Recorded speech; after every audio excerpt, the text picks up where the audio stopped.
UP विधानसभा चुनाव की शुरुआत हो चुकी है। ऐसे में तमाम पार्टियां अपने सियासी रंग दिखाने शुरू कर दिए हैं। आज एबीपी गंगा की टीम पहुंची है पीलीभीत में। जानेंगे, इस वक्त हम मौजूद हैं बीच चौराहे पर स्थित बाजार में पान की दुकान पर। अक्सर लोग पान खाने वही लोग आते हैं जो शौक के काबिल होते हैं।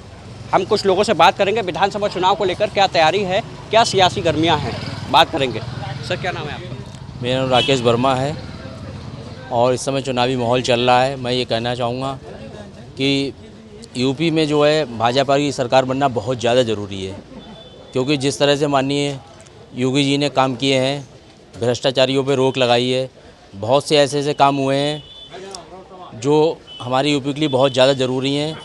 और ये सभी लोग जानते हैं कि यूपी में सरकार भाजपा की कितनी ज़्यादा ज़रूरी है।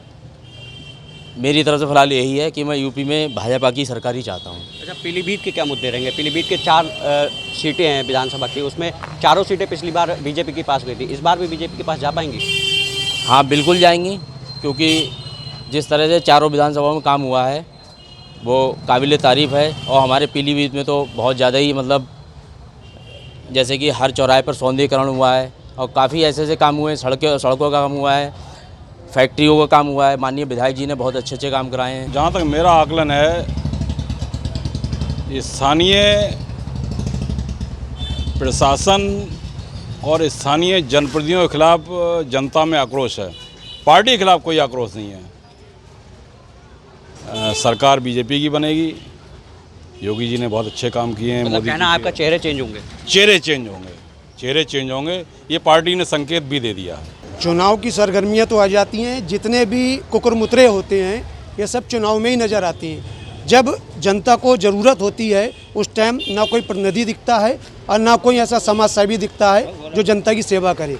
सिर्फ चुनाव में ही जितनी पार्टियों के जनप्रतिनिधि हैं, जितने समाजसेवी हैं, जितने बुद्धिजीवी हैं, जितने प्रबुद्धजीवी हैं, सब हमको चुनाव में ही दिखते हैं। इसलिए मेन जो है अब की जनता का रुझान एक ये है कि हम वोट सिर्फ उसको देंगे जो स्थानीय चेहरा होगा, जो 24 घंटे जनता के बीच रहता हुए, जो जनता के बीच रह के जनता को सेवाएं देता हुए। हमारा सिर्फ कहना यही है कि जो भी सरकार आए वो जनता के बीच रहे, जनता की सेवा करे। और चुनाव रहेगा इस बार, क्या मुद्दे?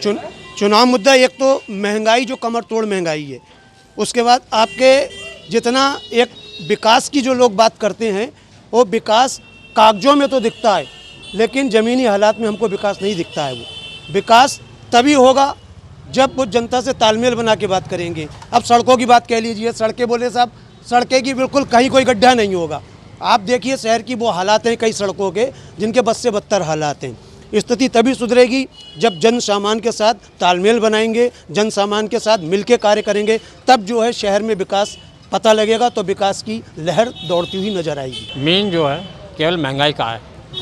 फिर भी मैं देखता हूँ जिस हिसाब से मोदी सरकार जिस हिसाब से चल रही है बहुत अच्छी चल रही है। विकास के हिसाब से भी मैं समझता हूँ कि बहुत अच्छी चल रही है, लेकिन जनता का गुस्सा केवल महंगाई के ऊपर है। आएगी बीजेपी।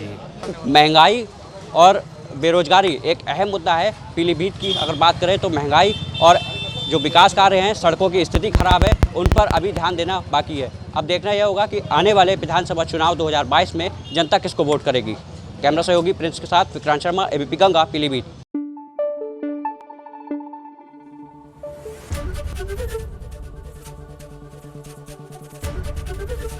एबीपी गंगा, खबर आपकी, जुबान आपकी।